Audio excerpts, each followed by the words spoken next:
Joyce Kiria anakuletea Wanawake Live, kipindi bora cha wanawake Tanzania. Wiki hii katika Wanawake Live na Joyce Kiria. Katika kipindi nilichokuwa nasoma shuleni, nilipokuwa form 3 mwezi wa 11 mwaka 2012. Nilitumwa dukani na mzazi wangu. Nilipokuwa narudi, nikakutana na vijana watatu mimi nilikuwa siwajui. Wakanishika nguvu, mmoja akanifunga mdomo. Nilipokuwa napiga kelele akanifunga mdomo. Huyo mmoja ndo alinibaka. Nilikuwa siwajui majina yao wala sura. Wanawake Live na Joyce Kiria kila Jumanne saa 3 usiku East Africa TV pekee.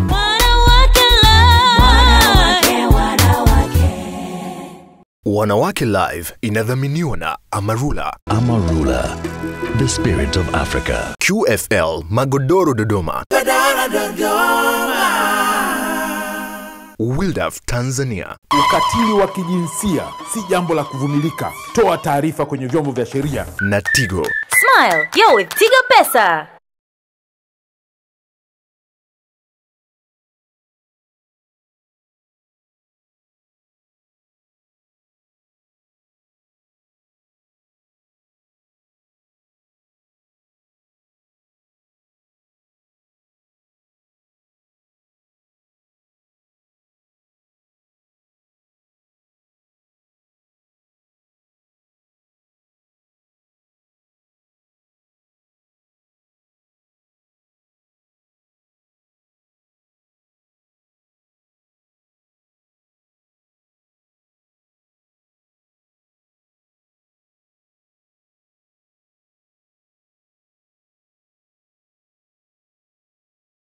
Wanawake Live inadhaminiwa na Amarula. Amarula, the spirit of Africa. QFL Magodoro Dodoma.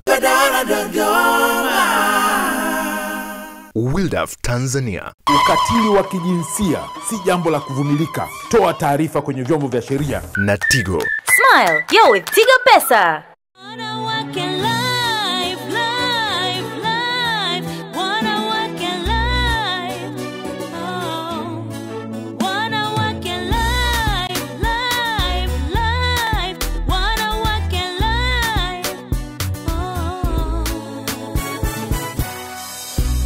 Tujadili sote wawili, nguzo family tumepewa akili. Wanawake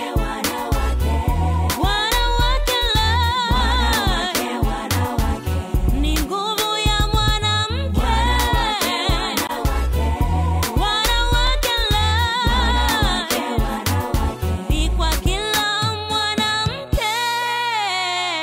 Jamani, karibu sana, karibu mno, karibu kwenye kile kipindi chetu pendwa kabisa, kipindi bora cha wanawake Tanzania na Afrika Mashariki, kipindi ambacho kinahamasisha maendeleo ya mwanamke, lakini pia tunaangalia changamoto ambazo zinawakabili wanawake pamoja na watoto wa kike, pamoja na wasichana ambao tunasema ni wanawake wa kesho. Kwa hiyo naomba nikualike sana kabisa. Hapa agenda yetu kwa kweli ni maendeleo ya wanawake kwa ujumla. Na naomba niwashukuru sana wadhamini wetu ambao wanatupa fursa ya kuweza kuonekana hapa East Africa TV. Nao si wengine bali ni Amarula, QFL Magodoro Dodoma, Wildaf Tanzania na Tigo. Vile ninao wadau ambao wananipendezesha.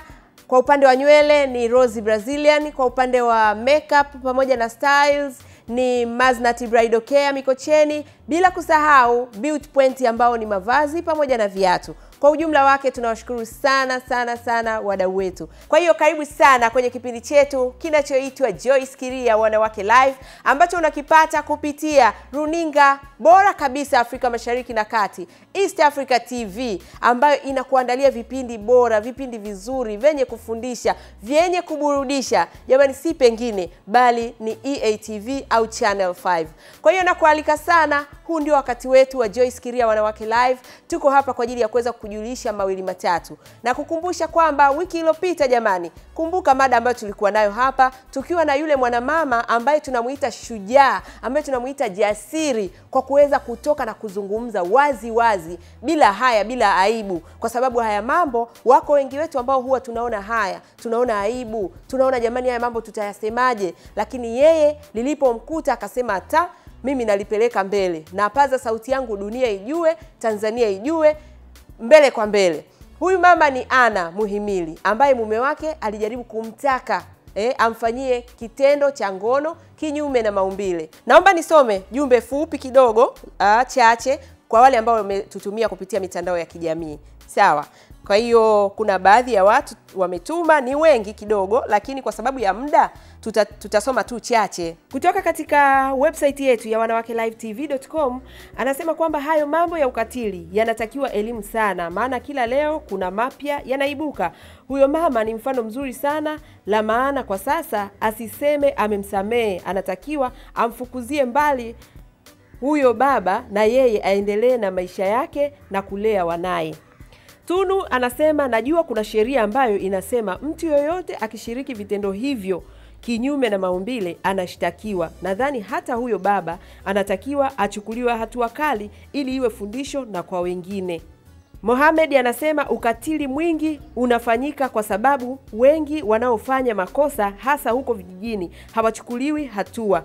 Ili vitendo hivyo vikomeshwe, wote wanaofanya ukatili wapate adhabu kali ili iwe fundisho na kwa wengine. Kutoka kwenye facebook.com/JoyceKiriaTZ, kwenye page yetu hiyo ya Facebook, wanawake tujitambue. Tuzo Eli kutoka facebook.com/JoyceKiriaTZ anasema wanawake tujitambue, usikubali kumtenda Mungu dhambi kisa ni binadamu. Huu ni uchafu, na ukifuatilia maandiko, hii ndio dhambi iliyosababisha Sodoma na Gomora kuteketezwa.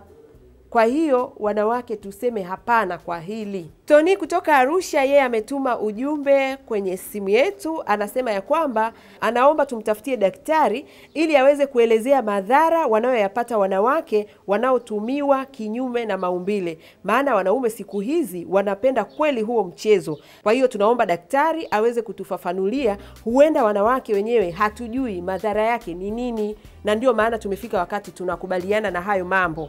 Wanawake Live tunaomba sana mtuletee daktari.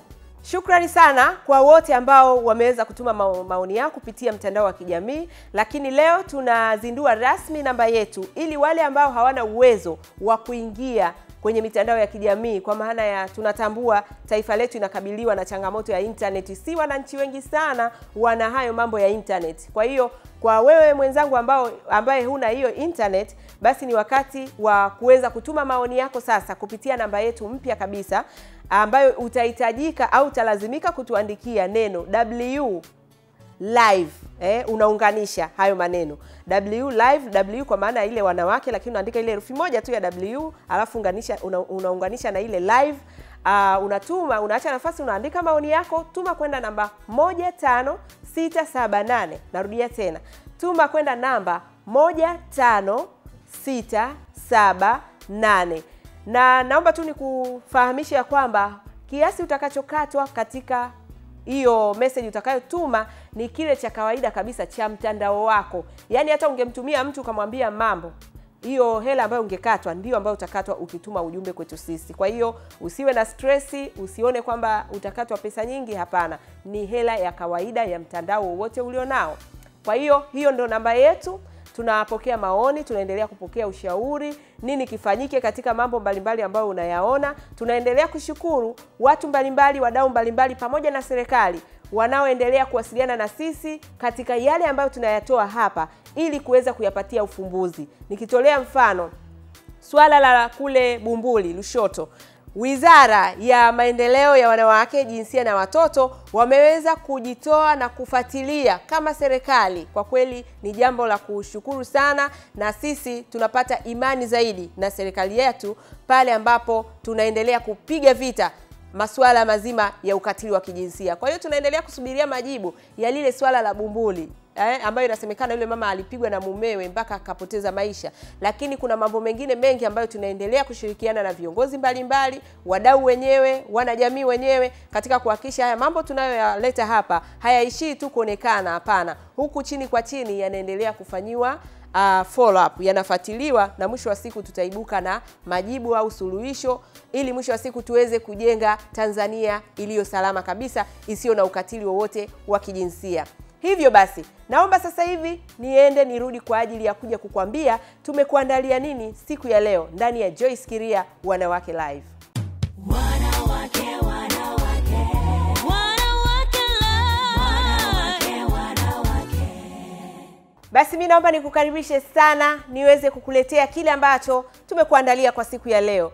Naomba nikukumbushe kwamba msimu huu wa 3 tulivyouanza, tunasema ni mjini mpaka vijijini, na tunasema tunajaribu kujitahidi sana tuweze kufikia wanawake wengi wa aina zote, hususan waliojikita vijijini huko, lakini vile vile kwa ajili ya kuweza kuwajengea uwezo, kuwapa nguvu ya kufanya maamuzi, ya kusimamia maisha yao, ya kujua kwamba hili ni sawa, ili sio sawa na kadhalika. Kwa hiyo huu ndio msimu wetu huo ambao tunaendelea nao. Na sasa ni wakati ambao tumeweza kufika katika mkoa wa Kilimanjaro. Tumechanja mbuga mpaka kule kwenye kijiji cha Useri Rombo. Na kule tumeenda kukutana na binti ambayo katika umri mdogo kabisa wa miaka 16 amepata changamoto, ambayo changamoto hiyo ni kama imeanza kupoteza ndoto zake, imeanza kupoteza mwelekeo wa maisha yake na kile ambacho alikuwa anakiona kwamba anaweza baadaye akawa mtu fulani, akapata maendeleo fulani. Kwa sasa ndoto hizo zimekatishwa. Zimekatishwa na nini? Mimi naomba nikualike moja kwa moja tuungane na huyu binti ambaye anaitwa Emma akiwa huko Useri Rombo. Karibu sana. Nipo Kaheuseri hapa Rombo, katika mkoa wa Kilimanjaro. Kikubwa katika kijiji hiki, kama unavyojua, Wanawake Live ni kwa ajili ya maendeleo ya wanawake pamoja na watoto wa kike. Hapa ninaye mtoto wa kike ambaye angependa kushare na wewe au na sisi story ambayo imemkuta au maisha ambayo yeye anayapitia. Baada ya hapo tutajua way forward ni nini. Karibu sana. Unataka kutueleza kilichokukuta, si ndio? Ndio. Hebu tuanze kukufahamu kabla hujatupa story yako. Mimi naitwa Emma Robert kutoka Kaheuseri, Kilimanjaro. Na umri wa miaka 16, nilikuwa nasoma Matolo Sekondari, kidato cha 4. Nini kimetokea? Katika kipindi nilichokuwa nasoma shuleni, nilipokuwa form 3 mwezi wa 11 mwaka 2012. Nikaa nilitumwa dukani na mzazi wangu. Hilo dukani kuna umbali kidogo, unatumia kama dakika 20 kufika dukani. Nilipokuwa naenda dukani ilikuwa muda kama saa 1 kasoro. Nikachelewa kurudi kwenye muda saa 2. Nilipokuwa narudi nikakutana na vijana 3 mimi nilikuwa siwajui. Wakanishika nguvu, mmoja akanifunga mdomo. Nilipokuwa napiga kelele akanifunga mdomo. Huyo mmoja ndo alinibaka. Nilikuwa siwajui majina yao wala sura kwa sababu ilikuwa usiku. Nikakazana kupiga kelele lakini sauti kutoka kwa sababu nilikuwa nimefungwa mdomo. Nikaja nyumbani, nikamueleza mzazi wangu usiku huo.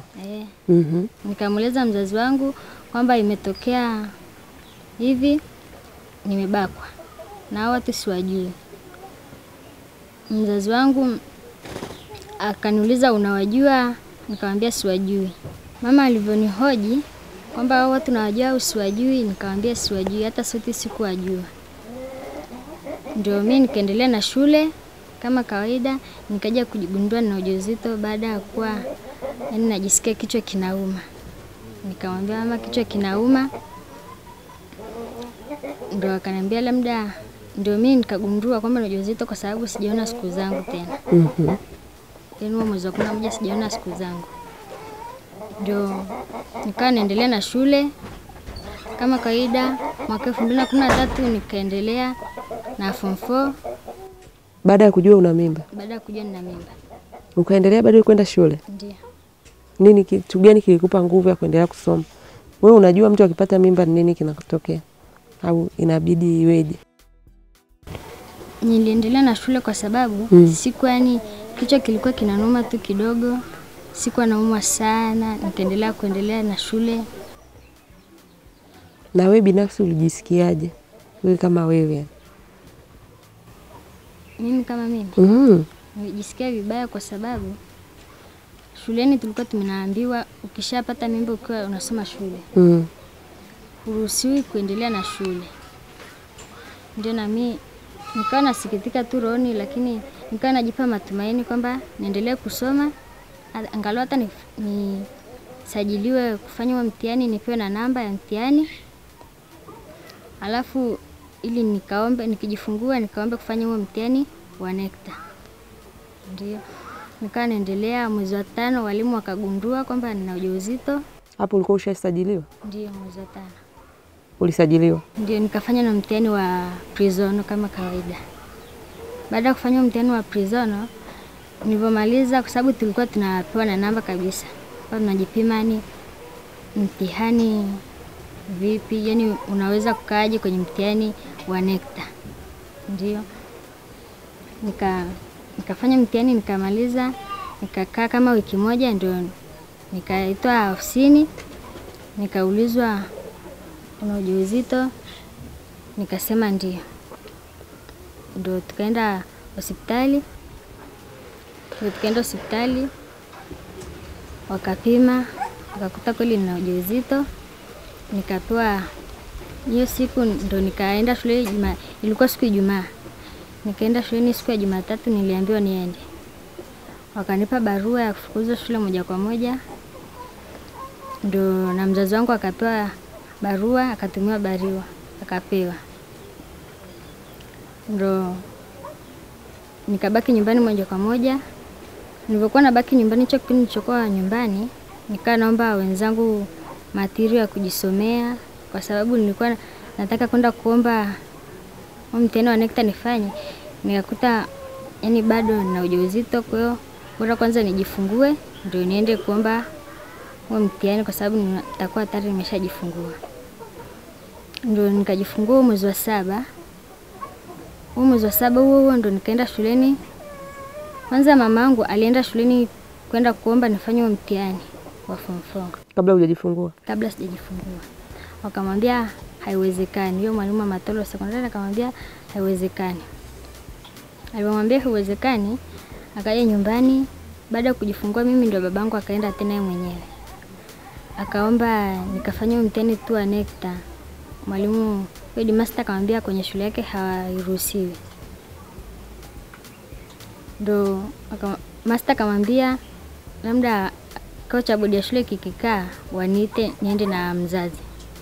Wakakaa, nikaenda na mzazi, nikawaomba mimi mwenyewe binafsi nifanye tu mtihani wa form 4. Wakaniambia kwenye shule ya Matolo hairuhusi. Kwanza kwenye serikali hairuhusu ukishapata ujauzito ufanye mtihani. Nikamwomba mwalimu, kwa sababu nimeshajisajili, nifanye tu huo mtihani. Mwalimu akasema kwenye shule yake hairuhusiwi, kwa sababu hata paridi alikuwa anatueleza kwamba ukishapata mimba shuleni huruhusiwi tena. Tukapewa barua, tukaja nyumbani. Mwezi wa 7 huo ndo nikaenda kwa afisa elimu, nikaenda kumwomba nifanye huo mtihani, aniombe tu kwa headmaster nifanye huo mtihani wa NECTA. Yo afisa elimu akaniambia ataongea na headmaster. Akaongea naye, akaniambia atanipigia simu. Nikampa namba za mamangu za simu. Akaniambia akiongea naye akifanikiwa atanipigia simu. Ndio akaongea naye. Hiyo siku nikakaa kama wiki 3, nikampigia simu mwenyewe. Akaniambia ameshaongea naye, lakini headmaster amesema kwenye shule yake hairuhusiwi. Ndio nikakaa. Hiyo kesho yake nilipompigia mimi simu, nikamwambia nitakuja mwenyewe nieleze. Nikaenda, akaniambia kwamba hapo huyo mwalimu amemwambia eti haiwezekani mwaka huu nifanye tena mtihani, labda nikatafute private candidate. Na mimi nikamwambia kwenda private candidate mamangu hana uwezo, kwa sababu wazazi wangu naona hapa nyumbani hawana uwezo kweli. Ndio mimi nikawapigia nyinyi simu nisaidie kuongea na mwalimu kama atakubali nifanye mtihani. Unataka kufanya mtihani wa mwezi wa 11, lakini ulikuwa nyumbani ukiwa unalea mimba na sasa unalea mtoto. Huo mtihani utafanyaje? Yaani nahangaika, yaani usiku na mchana nasoma, napitia yaani maswali mbalimbali nafanya, naomba na watu wanisaidie. Ndio najiamini kwenda kufanya mtihani kwa sababu kila muda nikikaa free nasoma, ndio napitia mapepa mbalimbali nasoma. Pia na wanafunzi wenzangu nawaomba wanakuja nyumbani kuja kunifundisha hicho walichofundishwa hiyo siku. Wananipa na noti naandika. Ndio najiona kabisa naweza kufanya mtihani wa NECTA. Kwa hiyo una uhakika umesoma kiasi cha kutosha kufanya mtihani na shule hujaenda? Kwa sababu kuna mwalimu wa Kahuseri namuomba ananifundishaga jioni, yani siku moja moja. Ananifundisha, ananipa na maswali nafanya. Jioni kesho yake akija nampa anasaisha, ananirudishia makaratasi yangu na ananiambia kama nimefaulu au sijafaulu. Malengo yako ya kusoma ni nini? Ili na mimi huko mbeleni nije kumsaidia na mtoto wangu aweze kupata malezi bora. Na mimi kwa ujumla. Sasa hivi ni unatumia nguvu. Umetutafuta, umeenda kwa mkuu wa wilaya, baba ameenda kuzungumza na mkuu wa shule. Zote ni jitihada za wewe kuona kwamba una uwezo unaweza kufanya mtihani mwezi wa 11. Plan B ni nini kama jitihada hizi zisipofanikiwa? Sasa hivi nitaendelea tu kubaki nyumbani. Kama wazazi wangu siku akipata uwezo ndio nitaendelea na shule. Huyo ni mtoto Emma akiwa na umri wa miaka 16, akiwa form 4, tayari amezaa, tayari amepata mtoto. Na ye mwenyewe anakupa sababu kwamba alibakwa. Anyway, kwa kuwa ana umri mdogo, kuna sheria inasema hata kama alikubali kufanya mapenzi yeye mwenyewe, bado inahesabika amebakwa. Sheria hiyo imewekwa. Sawa. Tulizungumza na mzazi kama mama, kabla tujaenda kuzungumza mengi zaidi. Tuzungumze na mama, tusikie mama kwa upande wake anasemaje kuhusiana hiyo changamoto ambayo imemkuta mtoto. Mimi kama mzazi niseme nilipokea kwa uchungu kwa sababu halikunifurahisha. Kwa sababu niliona mtoto wangu yuko kileleni ndio anataka kufanya mtihani. Siku nazo ndio zinakaribia kufanya mtihani, sasa ninaambiwa mtoto ana mimba. Nikawa nimeshtuka sana. Lakini pamoja na hayo, ulifuatilia lakini yani ulifuatilia kujua hiyo mimba ni ya nani, kaitoa wapi? Nilipomuuliza ndio nilipomfuatilia ndio akaniambia alibakwa. Sasa aliponiambia alibakwa, nikamwambia ulishikwaje kwa nguvu, mbona ukupiga kelele? Akaniambia yeye kuna ile siku nilimtuma dukani, mimi niliogopa kuja kukuambia. Mimi nikamwambia sasa uliogopaje wakati mbona sasa hivi imetokea, sasa mbona usiniambie siku hiyo? Sasa yeye aliniambia niliogopa mama, maana niliona utaniua. Nikamwambia sasa hivi ndio wakati wa kuoa, kwa sababu sasa kama ulishindwa kuniambia wakati ule, hiki sasa kimeshatokea, nifanyeje mimi? Sawa. Nilipoona hivyo, ikabidi nimshukuru Mungu kwa sababu niliona nikimsumbua aidha atatoa. Na akitoa itakuwa ni madhara kwetu wote. Sasa nikaona asante Mungu, labda Mungu amepanga mimi siwezi kujua au nini siwezi kujua. Sasa ikabidi nivumilie kwa sababu ni kitu ambacho nishapitia, ikabidi ninyamaze. Basi alipojifungua ndio nikachukua hatua, nikaenda kwa mwalimu mkuu, nikamuomba. Mwambie mwalimu, vile kuna mtoto wangu fulani Emma alipata mimba, lakini sasa hivi amejifungua. Mwalimu, ninakuomba umpe aweze kufanya huu mtihani. Akaniambia haiwezekani. Baadaye tukakaa kama wiki 2. Tukampigia simu. Akasema kwa mtihani sasa hivi haiwezekani, labda ukaombe private candidate ufanye mtihani. Nikajiuliza, Mungu wangu, sina uwezo wote. Mimi ndivyo nilivyo, alafu na watoto wanasoma. Sasa itakuwaje hii private candidate nitaiweza? Nikajikuta siwezi. Na wakati nina wadogo zake na huyo mkubwa wananitegemea mimi. Na hapa shambani ni kwamba hatuna uwezo wowote. Sasa ndio nikamwambia yule afisa, naomba nitakuja mwenyewe utanieleza namna ilivyo ili niweze kukuelewa. Nikaondoka na huyu mtoto tukaenda pale. Ndio akaniambia hapana, yule mwalimu amesema hapana. Kwa nini? Amesema Tena eti alisema yeye ana ofisi yake na afisa elimu ana ofisi yake. Kwa hiyo mimi siwezi, yani hamna msaada wote nitakaoweza kukusaidia wewe, labda tu afanye mtihani wa private candidate. Nikamwambia na mtihani wa private candidate nitajiandikisha wapi? Sijui mimi. Akaniambia yeye utajitahidi tu, utauliza, utaambiwa. Nikamwambia lakini mwalimu, kwa uwezo wangu wa private candidate ninajua siwezi. Kwa hiyo tatizo ni uwezo, sio swala la kujiandikisha. Ni uwezo. Nikamwambia kwa uwezo wangu mimi siwezi, kwa sababu kuna wanaonitegemea mkubwa na hawa wadogo zake. Na uwezo wa pale kwangu yani ni kwamba ni kujisukuma maisha tu, sio kwamba nina maisha ambayo yanaweza. Sasa nikamwambia mwalimu, ungeongea naye tu anisaidie tu afanye huo mtihani tu. Akaniambia mwalimu amekataa. Kwa hiyo mpaka hapa tulipo mpaka sasa ni kwamba imeshindikana. Ikashindikana kwa hiyo afisa elimu. Haya, basi tutaendelea kuangalia kinachowezekana.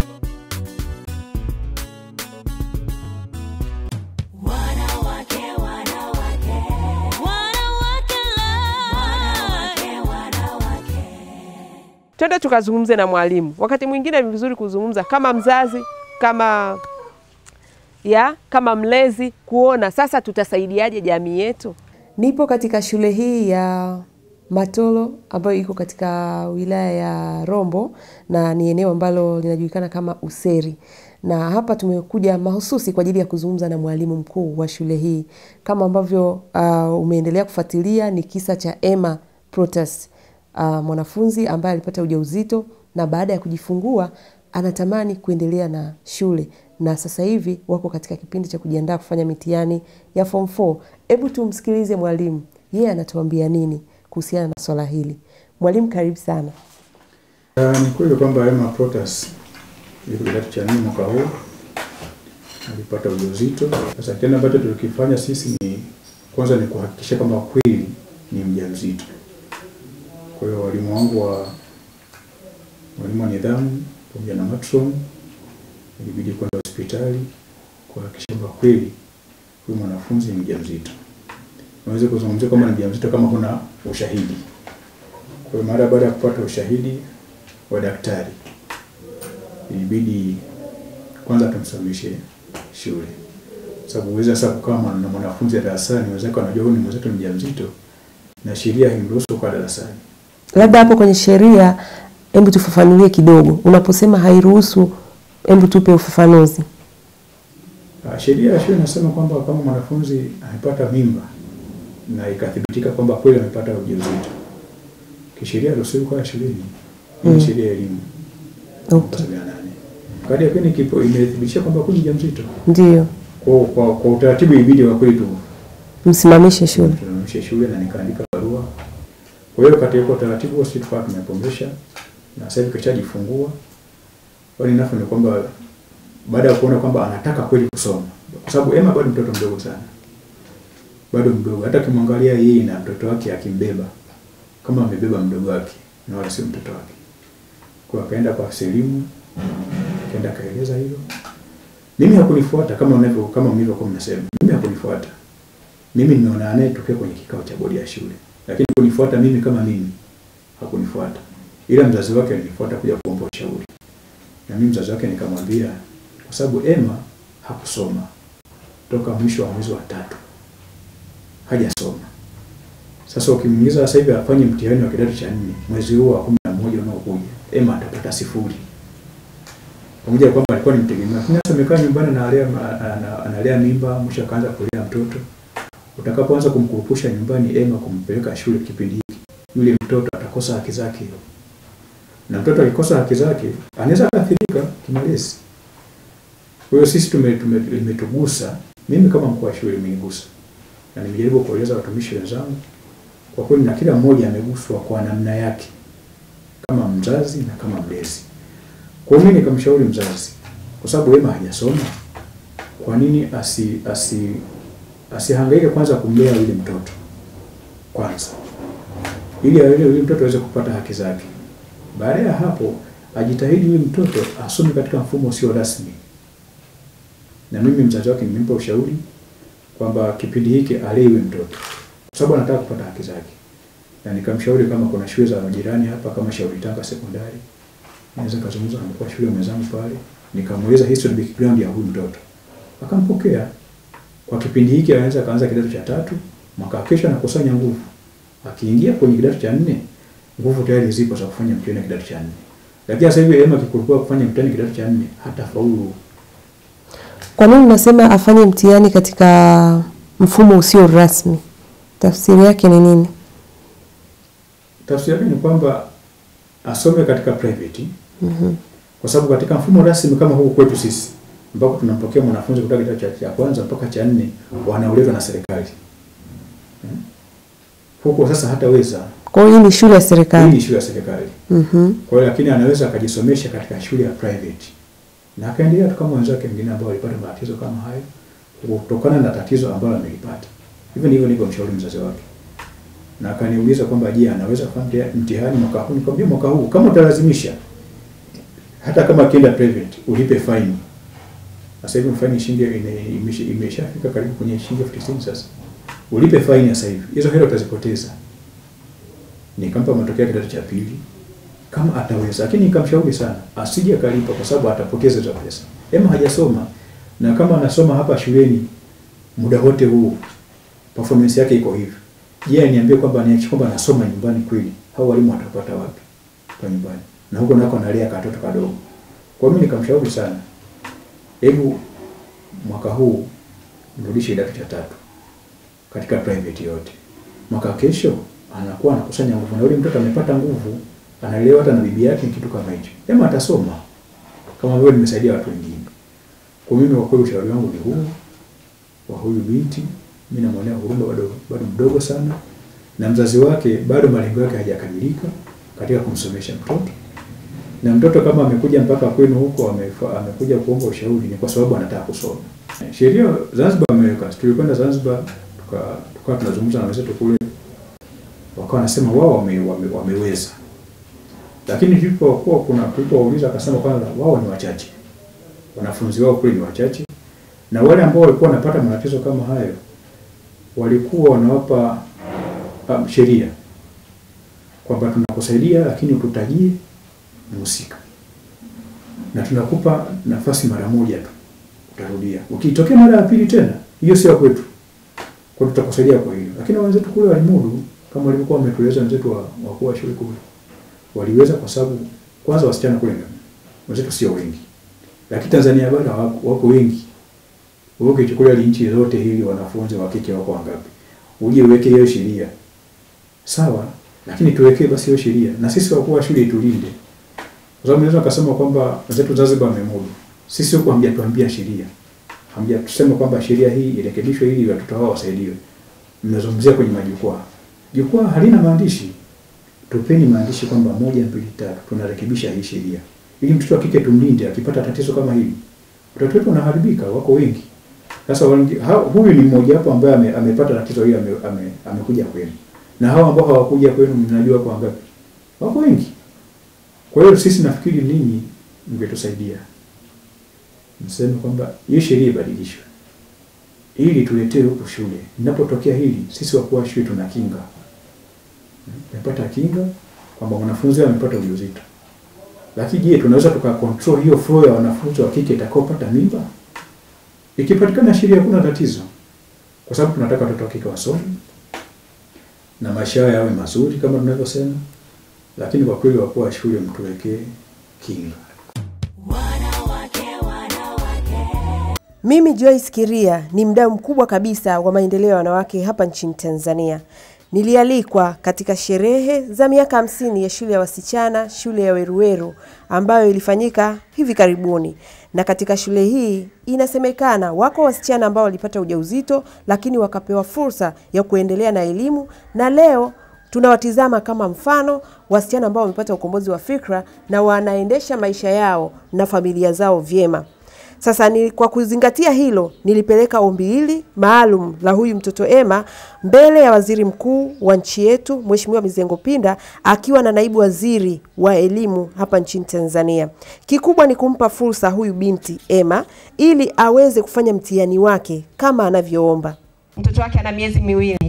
amemlilia sana mwalimu mkuu aweze kufanya mtihani wake mwezi wa 11. Mpaka sasa hivi bado hajafanikiwa, na ameenda kwa afisa elimu bado hajafanikiwa. Ametupigia simu kama wadau wa wanawake kwenye Wanawake Live, anaomba kama inawezekana apate fursa hiyo ya kuendelea kupata haki ya elimu na afanye mtihani wake mwezi huu wa 11. Naomba sana kwa heshima na taadhima, Mheshimiwa Waziri Mkuu na Naibu Waziri, mliangalie swala hilo kwamba wale watoto wa kike ambao wanapata hiyo changamoto wana nafasi yao kwenye kupata haki ya elimu inakuwaje. Asanteni sana.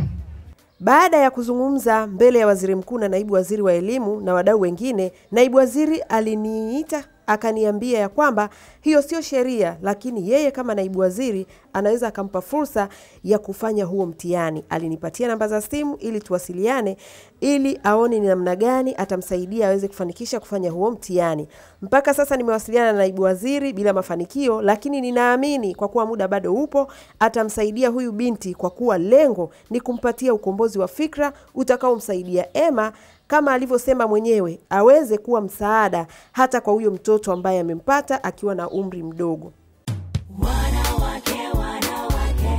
Kutokana na muda wa kipindi chetu wiki hii tunaishia hapa, lakini tunakuahidi story hii bado haijaisha. Wiki ijayo tutakuletea ili tuweze kuimalizia story ya Emma kutoka Useri Rombo.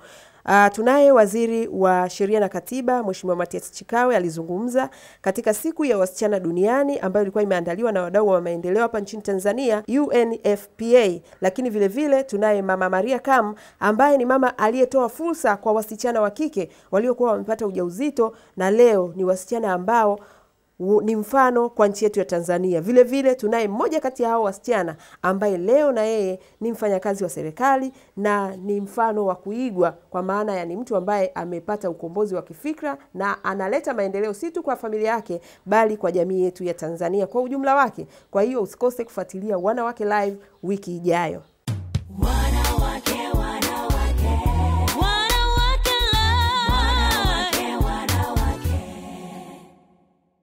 Kwa sasa tuangalie chochote ambacho kimejiri. Baada ya hapo tutamaliza kipindi chetu cha leo. Mtazamaji, naomba nikukaribishe sana kwenye sehemu yetu hii ya ndoano. Jamani, kama unavyojua au unavyofahamu, ndoano ya Joyce Kiria ni sehemu ambayo inakukumbusha sisi kama wanawake tuweze kujipa shughuli, tuweze kutafuta shughuli za kufanya ili tuweze kuendesha maisha yetu.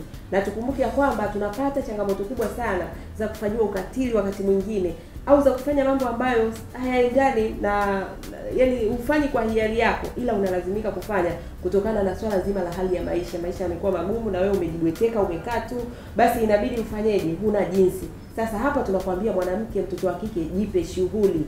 Tafuta shughuli yoyote ya kufanya, kazi zipo, shughuli zipo. Hakuna usiseme kwamba hakuna ajira. Hapana, ajira zipo. Sasa kwa ufupi, mwezi huu hapa tunaambiwa kwamba ni mwezi wa kuenzi ujasiriamali. Tunatambua wanawake wengi sana wamejikita kwenye eneo hili la ujasiriamali.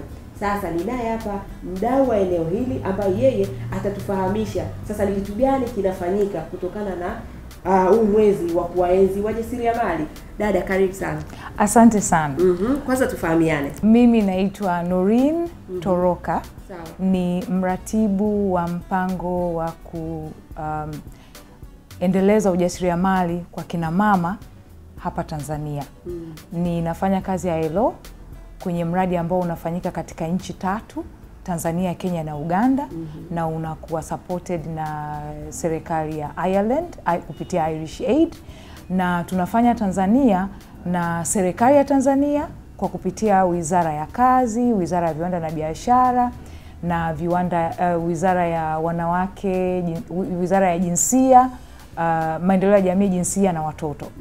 Lakini vile vile tunafanya kazi na private sector kwa sababu katika mradi wa uendelezaji wa ujasiriamali kwa kina mama ni private sector zaidi. Sasa kwa Tanzania kwa kupitia huu mradi tulianza kufanya tangia 2006. Kwa hiyo tuna zaidi ya miaka 6-7 tukifanya hii kupromote wajasiriamali. Kwa hiyo kwa mwezi huu huwa tunafanya matamasha mbalimbali, tunafanya mafunzo mbalimbali kwa ajili ya kuonyesha kazi za kina mama. Sasa kwa ILO kushirikiana na wadau ambazo ni asasi za wajasiriamali, serikali pamoja na financial institutions, tumeandaa maonyesho. Tumeandaa maonyesho, tunasupport kina mama, maonyesho ambayo yatafanyika Mnazi Mmoja kuanzia tarehe 27, ni siku ya Jumapili, lakini ile kina mama ndio wanafika kupanga bidhaa zao. Lakini yatafunguliwa rasmi tarehe 29, na tumemuomba Mheshimiwa Mama Salma Kikwete, na yeye tunatumaini kabisa kwamba atakuwa na sisi katika siku hiyo ya ufunguzi. Kwa hiyo kina mama wanakuja kuonyesha bidhaa zao, wanakuja kuonyesha vitu gani wanafanya, lakini sio kuonyesha tu, wanapata fursa ya kuuza. Lakini lengo kubwa hasa la mwezi wa wanawake wajasiriamali ni kuenzi, kupromote. Tunaangalia kwamba wakina mama wanachangia kiasi gani kwanza katika ajira. Akianza tu ile ujasiriamali, ile kazi anayoifanya, anajipatia kipato yeye mwenyewe, anajiajiri yeye mwenyewe, lakini vile vile hafanyi mwenyewe, ana watu ambao wanafanya nao. Ina maana anakuwa create employment au jobs kwa watu wengine, unaona. Kwa hiyo tunaonyesha kiasi gani kina mama kwa kupitia ujasiriamali wanakuza ajira, wanakuza kipato cha kwao wenyewe binafsi, kipato cha familia na kipato cha taifa. Kwa hiyo tunaenzi zile kazi za mama mjasiriamali. Kwa mwaka huu theme tuliokuwa nayo ni theme ya kuita wasichana wachukulie ujasiriamali kama kwanza ni ajira, itawapatia kipato, na vile vile kama sehemu ya career. Unajua mara nyingi wengi waliomaliza shule anasema kwamba na mimi nataka kuwa kama dada Joyce, nikafanye kazi naenda kwenye TV na ajiriwa, au nataka kuwa kama dada Nurin, nataka nikaajiriwa Hello. Ikitokea sawa, lakini usikae kusubiri. Kuna vitu vingi ambavyo unaweza kuvifanya kwa kupitia elimu yako uliyopata. Kwa mfano tuchukulie mainjinia. Mainjinia sio lazima uajiriwe na mtu. Unaweza ukatumia elimu yako ukajiajiri wewe mwenyewe. Kuna wanaofanya masuala ya biashara, amesoma business management, amesoma marketing. Kwa nini usimfuate mama mjasiriamali ambaye anahitaji sana hiyo? Ninafanyaje kupromote bidhaa yangu katika soko?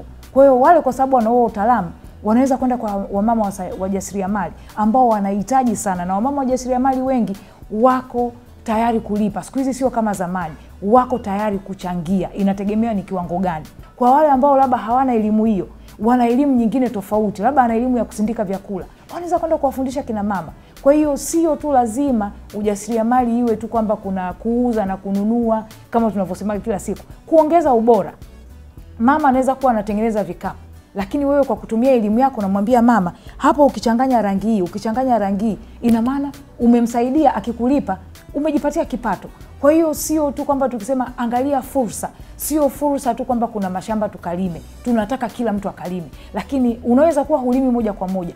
Unatumia utaalamu wako kuwafundisha wajasiriamali, na wao wakulima watakapokulipa, ina maana umejiajiri na vile vile umemsaidia mwingine. Umeona? Kwa hiyo tuna promote kwa kina dada kwamba kazi zipo, ajira zipo, ni kiasi gani wewe mwenyewe unajituma kwa kutumia fursa zilizopo.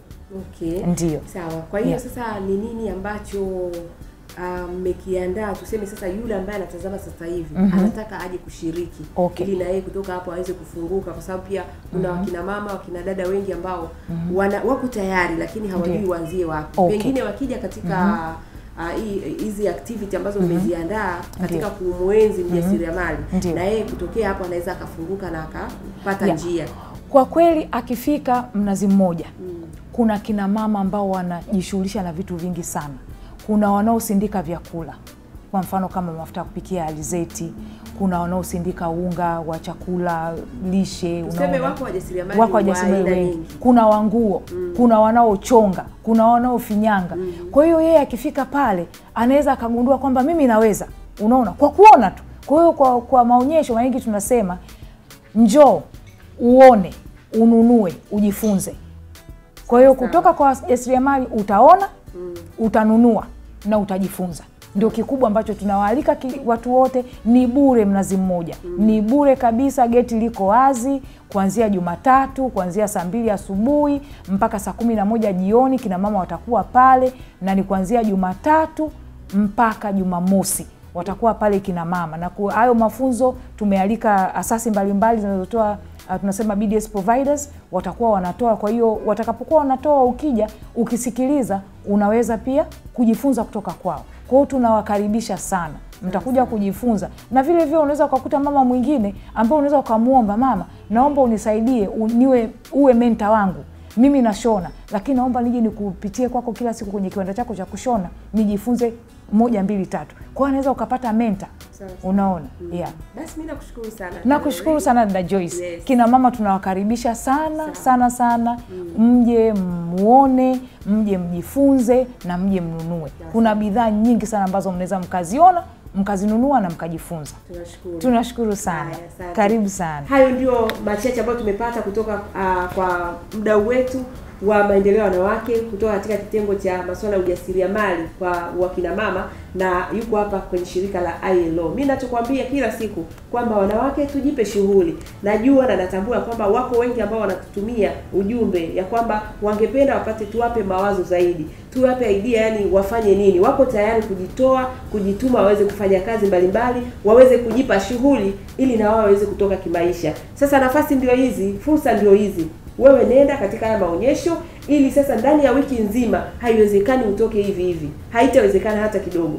Vinginevyo sijui utakuwa umeenda kwa ajili gani, lakini ukienda ukaona ukanunua, lazima pia ujifunze. Asanteni sana. Tuendelee na Wanawake Live. Shukrani za dhati kabisa kwa wadau waliotuunga mkono, wadau wa maendeleo ya wanawake nchini Tanzania.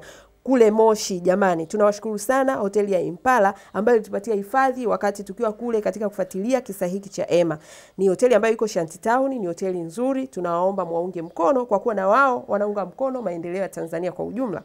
Vile vile tunamshukuru Madam Helen kutoka kule Mawenzi Sekondari. Huyu ni mwalimu wa shule hii ambaye alijitolea kwa hali na mali. Akachukua gari yake, akaweka mafuta, akatupeleka mpaka kwenye kile kijiji cha Useri Rombo. Tunashukuru sana, na kama unavyojua hichi ni kipindi cha kujitolea, ni kipindi cha kusaidia jamii. Kwa hivyo tunahitaji wadau wengi zaidi ili tuweze kufikia maeneo mengi zaidi na tuweze kuwasaidia wanawake wengi zaidi na watoto wa kike wengi zaidi. Big up sana, tukutane wiki ijayo hapa East Africa TV. Asante. Wanawake Live mjini, mpaka vijijini, nguvu ya mwanamke kwa kila mwanamke. Oh, kwa kila mwanamke. Oh, Wanawake Live, live, live, Wanawake Live. Oh, Wanawake Live, live, live, Wanawake Live. Wanawake Live inadhaminiwa na Amarula. Amarula, the spirit of Africa. QFL Magodoro Dodoma. Wildaf Tanzania. Ukatili wa kijinsia si jambo la kuvumilika. Toa taarifa kwenye vyombo vya sheria. Na Tigo. Smile, you're with Tigo Pesa.